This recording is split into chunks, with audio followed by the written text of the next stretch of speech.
ارے کاشفہ، یہ Bible quiz کی app جو ہے آ گئی سسٹم پر؟ ارے آ گئی ہے؟ ہاں آپ اس کو ٹرائی کرنا چاہیں گے الیاسف؟ ارے ضرور، ٹھہریں پہلے میں اس کو ڈاؤن لوڈ کر لیتا ہوں، 1 منٹ. اوکے، میں اس کو بھی ڈاؤن لوڈ کرتا ہوں اور پھر ہم اسے ٹرائی کریں گے. یہ مجھے بڑی دلچسپ لگ رہی ہے. اوہ اچھا، یہ کھل گئی. اوہ تو یہ چرچ یوتھ کے اچھے کام آ سکتی ہے. ہم اسے چرچ یوتھ کو سکھانے کے لیے ضرور استعمال کر سکتے ہیں. بتائیں پہلے کیسے لگے؟ ہاں بہت اچھے ہیں، خاص طور پر یہ جو کلر اس میں ڈالے گئے ہیں بہت اچھے لگ رہے ہیں. اس کو ٹرائی کرنا چاہیں گے آپ؟ ہاں ضرور. 1 منٹ میں اس کے لیول دیکھ لوں. اچھا لیول 1، تو کیوں نہ ہم لیول 1 سے سٹارٹ کریں. چلیں دیکھتے ہیں. لیول 1 پر پہلا سوال ہے، ابتدا میں خدا نے آسمان اور ڈیش کو بنایا. یہ تو آسان ہے، زمین کو بنایا. صحیح، ٹھیک ہے. اگلے سوال پہ چلتے ہیں. آدم اور ہوا باغ ڈیش میں رہتے تھے، باغ عدن میں رہتے تھے. یہ بھی ٹھیک ہے. اس کا دوسرا لیول ٹرائی کریں. اچھا یہ تھوڑا مشکل ہوگا مجھے لگتا ہے. اچھا لیول 2 جو ہے اس کو کلک کر کے دیکھتے ہیں. یہ سوال، پہلا سوال ہے، تثلیث کے کس اکنوم کو بڑا جانا جاتا ہے؟ خدا باپ کو. یہ سوال غلط ہو گیا اور آپ فیل ہو گئے. نہیں، میں نے اس سوال کا جان بوجھ کے غلط جواب دیا تھا. میں دیکھنا چاہ رہا تھا کہ جو سسٹم میں کوئز انہوں نے ڈالی ہے، کوئز اس کو کیسے ہینڈل کرتی ہے. میرا خیال یہ عام طور پر تھوڑا سا ٹرکی سوال نہیں ہو جائے گا لوگوں کے لیے؟ صرف میں سمجھتی ہوں کہ ٹرکی سوال نہیں ہے، بلکہ ہر مسیحی کے لیے یہ بڑا ضروری ہے کہ وہ کلیئر ہو کہ ہمارا خدا واحد خدا ہے اور تثلیث کے 3 اکنوم ہیں، خدا باپ، خدا بیٹا اور خدا روح القدس، لیکن قوت، قدرت اور جلال میں ایک خدا. اور کاشفہ میں یہ دیکھ رہا تھا کہ اس کو بڑی اچھی طرح یہاں پر ہینڈل کیا گیا ہے، اور آپ نے بہت اچھا کیا ہے کہ اس خاص عقیدے کو جو ہے وہ پک کیا ہے تاکہ اسے سکھایا جائے. یہ بڑا ضروری ہے کہ ہم اس عقیدے کو اچھے طور پر سمجھیں. بہت سارے نظریات آج خدا کے لیے مختلف ہوتے ہیں، اور کئی مذاہب میں تو خدا کو جو ہے وہ چاند و سورج بھی کہا جاتا ہے، آگ بھی کہا جاتا ہے. اور افسوس کی بات یہ ہے کہ کئی دفعہ مسیحیت میں بھی لوگ یہی تصور کرتے ہیں کہ مسیحی جو ہیں وہ 3 خداؤں کو ماننے والے ہیں. اور الیاسف میں سمجھتی ہوں کہ مسیحیوں کو یہ بات بہت اچھے طور سے جاننی اور سمجھنی چاہیے کہ ہمارا خداوند ایک خدا ہے. کاشفہ، تثلیث کا پہلا اکنوم جو ہے وہ خدا باپ ہے، اور خدا باپ اور خدا بیٹے کا رشتہ ہمیں اس بات کو سمجھنے میں مدد دیتا ہے کہ خداوند یسوع مسیح کے وسیلے سے اب ہم بھی خدا کے فرزند بن گئے ہیں. اور میں اس کے لیے ایک حوالہ آپ کے سامنے ضرور رکھنا چاہوں گا، جو کہ یوحنا کی انجیل اس کا پہلا باب اور اس کی 12ویں آیت میں ملتا ہے. اور وہ کیا ہے؟ لیکن جتنوں نے اسے قبول کیا اس نے انہیں خدا کے فرزند بننے کا حق بخشا، یعنی انہیں جو اس کے نام پر ایمان لاتے ہیں.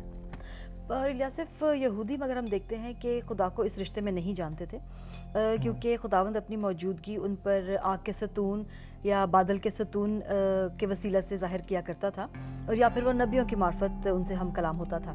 لیکن جب خداوند یسوع مسیح اس دنیا میں آئے تو یہودی نہیں جانتے تھے کہ خداوند خود ان کے درمیان میں چلتا پھرتا ہے. بالکل. اور ہم دیکھتے ہیں کہ خدا کی موجودگی جو ہے پھر روح القدس کے وسیلے جو ہے ہماری زندگیوں میں نظر آتی ہے. کاشفہ، ہم تثلیث کی طرف دوبارہ آتے ہیں، تثلیث کے ٹاپک کی طرف، اور ہم دیکھتے ہیں کہ تثلیث میں جیسے ہم نے بات کی کہ 3 اکنوم ہیں، خدا باپ، خدا بیٹا اور خدا روح القدس. اور خدا جو ہے وہ پیدائش اس کا پہلا باب اور 26ویں آیت میں ہم دیکھتے ہیں. صرف یہ حوالہ میں آپ کے ساتھ ضرور پڑھوں گی. پیدائش پہلا باب اور اس کی 26ویں آیت، اس کا پہلا حصہ ہم دیکھیں گے. پھر خدا نے کہا کہ ہم انسان کو اپنی صورت پر اپنی شبیہ کی مانند بنائیں گے. یہاں پر ہم دیکھتے ہیں کہ خدا اپنے لیے ہم استعمال کر رہے ہیں، اور ہم جو ہے کاشفہ جمع کو جو ہے وہ ظاہر کرتی ہے. اور ہم دیکھتے ہیں کہ انگریزی میں اگر ہم دیکھیں تو لکھا ہوا ہے کہ let us make man in our image. Our کا مطلب جو ہے وہ یہ ہے، اس کو اگر ہم گرامر میں دیکھیں تو وہ ہے پوزیسو پلورل پروناؤن، اور یہ خدا اپنے لیے استعمال کرتا ہے کیونکہ خدا اپنے آپ کو جمع کے طور پر ظاہر کرتا ہے. پھر میرے ساتھ ایک اور حوالہ نکالیں جو کہ خروج 20 باب اور اس کی 3 آیت ہے، اور اگر آپ وہ ہمارے لیے پڑھیں. خروج 20 باب اور اس کی 3 آیت، میرے حضور تو غیر معبودوں کو نہ ماننا. اب یہاں پر استعمال ہوا ہے میرے حضور. پہلے خدا اپنے لیے جمع کو استعمال کرتے ہیں، اور پھر یہاں پر خدا اپنے لیے جو ہے وہ واحد ہونے کو استعمال کرتے ہیں. تو یہاں ہم دیکھتے ہیں کہ پہلی آیت میں ہم جمع کے اس کردار کو دیکھتے ہیں خدا کے کہ وہ اپنے آپ کو جمع کے طور پر ظاہر کرتے ہیں، اور پھر آگے چل کے ہم دیکھتے ہیں دوسری آیت میں خروج میں کہ خدا جو ہے وہ اپنے آپ کو میں کر کے یا میرے کر کے استعمال کرتے ہیں، واحد ہونا جو ہے ان کا ظاہر ہوتا ہے۔ الیاصف کیوں نہ ہم کچھ دیر کے لیے اس بات کو اور تھوڑا وضاحت سے بیان کریں کہ خدا باپ، خدا بیٹا اور خدا روح القدس ایک ہی خدا ہیں۔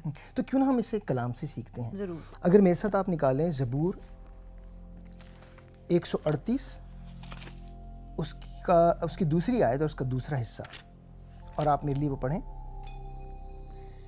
کیونکہ تو نے اپنے کلام کو اپنے ہر نام سے زیادہ عظمت دی ہے۔ تو نے اپنے کلام کو اپنے ہر نام سے زیادہ عظمت دی ہے۔ تو خدا کا نام جو ہے وہ کلام بھی ہے، اور اس کے ساتھ ہی میرے ساتھ نکالیں آپ یوحنا کی انجیل اس کا پہلا باب اور اس کی پہلی آیت۔ یوحنا کی انجیل اس کا پہلا باب اور اس کی ہم پہلی آیت پڑھیں۔ جی۔ ابتدا میں کلام تھا اور کلام خدا کے ساتھ تھا اور کلام خدا تھا۔ اور اب 14ویں آیت پڑھیں اسی باب کی۔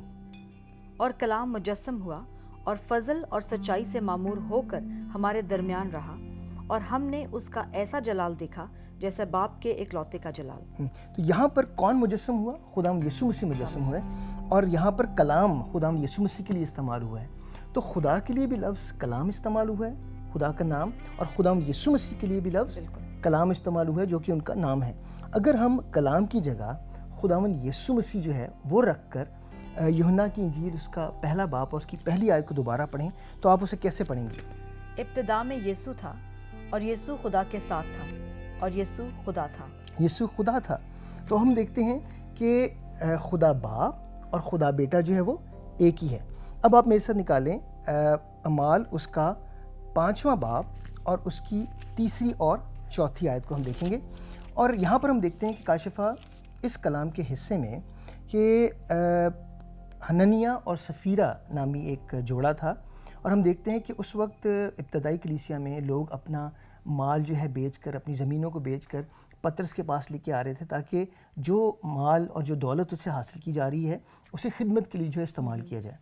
حننیہ اور سفیرہ جو ہے یہ بھی ایک جوڑا تھا، اور انہوں نے اپنی زمین بیچی، اور اس میں سے جو ان کو پیسے ملے یا جو مال ان کو ملا اس میں سے کچھ انہوں نے اپنے لیے رکھ چھوڑا، اور باقی جو ہے وہ پطرس کے پاس لے کے آئے تاکہ خدا ان کی خدمت کے لیے ڈالیں، اور انہوں نے آ کے پطرس سے جھوٹ بولا اور کہا کہ ہم نے اپنا سارا مال بیچ دیا ہے، جبکہ انہوں نے کچھ مال جو ہے وہ اپنے لیے رکھ دیا تھا۔ تو اس حوالے سے میں چاہتا ہوں کہ یہ آیت پڑھیں اور پھر ہم آگے بات کریں گے۔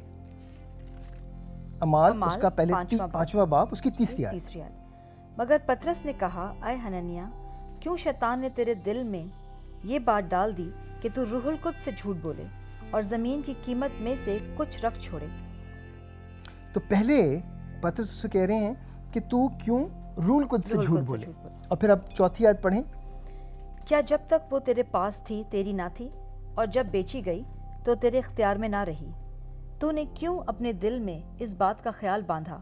تو آدمیوں سے نہیں بلکہ خدا سے جھوٹ بولا۔ ہاں، تو تیسری آیت جو ہے ظاہر کر رہی ہے کہ اس شخص نے پہلے روح القدس سے جھوٹ بولا، اور پھر چوتھی آیت ظاہر کر رہی ہے کہ خدا سے جھوٹ بولا۔ تو الیاصف اس حوالے سے ہم یہ سیکھتے ہیں کہ خدا باپ اور خدا بیٹا ایک ہیں، اور خدا باپ اور خدا روح القدس ایک ہیں۔ تو اس طرح سے ہم دیکھتے ہیں کہ خدا روح القدس اور خدا بیٹا بھی ایک ہی ہیں، اور اس کا ذکر جو ہے وہ ہم یوحنا کی انجیل اس کے 14ویں باب اس کی 16ویں اور 17ویں آیت میں دیکھتے ہیں۔ یوحنا کی انجیل اس کا 14واں باب اور اس کی 16ویں اور 17ویں آیت میں آپ کے سامنے پڑھتا ہوں، اور اس میں یوں لکھا ہوا ہے، اور میں باپ سے درخواست کروں گا کہ وہ تمہیں دوسرا مددگار بھیجے گا کہ ابد تک تمہارے ساتھ رہے، یعنی روح حق، جسے دنیا حاصل نہیں کر سکتی کیونکہ نہ اسے دیکھتی ہے اور نہ جانتی ہے۔ تم اسے جانتے ہو کیونکہ وہ تمہارے ساتھ رہتا ہے اور تمہارے اندر ہوگا۔ تو خدا یسوع مسیح کہہ رہے ہیں کہ وہ تمہارے ساتھ رہتا ہے یعنی کہ اپنے حوالے سے، اور وہ تمہارے اندر ہوگا یعنی کہ روح القدس کی صورت میں وہ آپ کی زندگیوں میں جو ہے وہ حکومت کرے گا۔ تو یہاں پر ہم کاشفہ بڑے واضح طور پر دیکھتے ہیں کہ خدا باپ اور خدا بیٹا جو ہے وہ ایک ہیں، جیسے ہم نے پہلے بات کی، پھر خدا باپ اور خدا روح القدس ایک ہیں، پھر خدا روح القدس اور خدا بیٹا جو ہے وہ ایک ہیں۔ اور الیاسف یہاں پر ہم یہ سیکھتے ہیں کہ خدا باپ، خدا بیٹے اور خدا روح القدس میں ہمیں یہ دلیری ہے کہ ہم جب چاہیں اپنے خداوند کے حضور میں آ سکتے ہیں، کیونکہ وہ ہمارا باپ ہے اور ہمارا دوست ہے۔ بالکل۔ اور آخر میں کاشفہ یہ ضرور کہنا چاہوں گا کہ تثلیث کا یہ جو عقیدہ ہے یہ بہت اہم عقیدہ ہے، اور اگر مسیحی ہوتے ہوئے ہم اس عقیدے کو تسلیم نہیں کرتے اور نہ اس پر ایمان رکھتے ہیں تو ہم حقیقی مسیح بھی نہیں کہلا سکتے۔ بالکل، تو کیوں نہ ہم نے جو کچھ آج سیکھا ہے اس کا خلاصہ کرتے ہیں۔ جبکہ بہت سارے مذاہب ایک خدا کو مانتے ہیں، مگر صرف مسیحی واحد خدائے ثالوث باپ، بیٹے اور روح القدس پر ایمان رکھتے ہیں۔ تثلیث کے کسی اقنوم کو کامل خدا نہ ماننے سے انکار بائبل کے خدا سے انکار کرنا ہے۔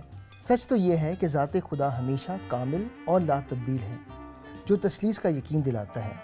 خدا کی ذات میں کوئی اقنوم بدلتا نہیں۔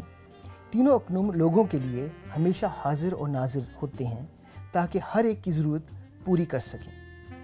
تثلیث کے عقائد کے مشکل ہونے کا کوئی ایسا بہانہ نہیں کہ اس کو سمجھا یا اس کا مطالعہ نہ کیا جائے۔ اس کا مطالعہ کریں اور خدا کی بھلائی اور تثلیث کی سچائی باپ، بیٹے اور روح القدس میں شادمان ہوں۔ الیاسف چلیں اب اس کے اگلے لیول پر چلتے ہیں۔ کاشی یہ بہت ہی اچھی اپلیکیشن ہے۔ تو اس سے پہلے کہ ہم اگلے لیول پر چلیں تو میں کیوں نہ اس سے پہلے اپنے جتنے دوست ہیں ان کو فارورڈ کروں تاکہ وہ بھی اس سے دیکھ سکیں اور اس سے سیکھ سکیں۔ ٹھہریں، میں پہلے سے دوسروں کو فارورڈ کرتا ہوں۔ یہ میں نے 20 لوگوں کو بھیج دیا۔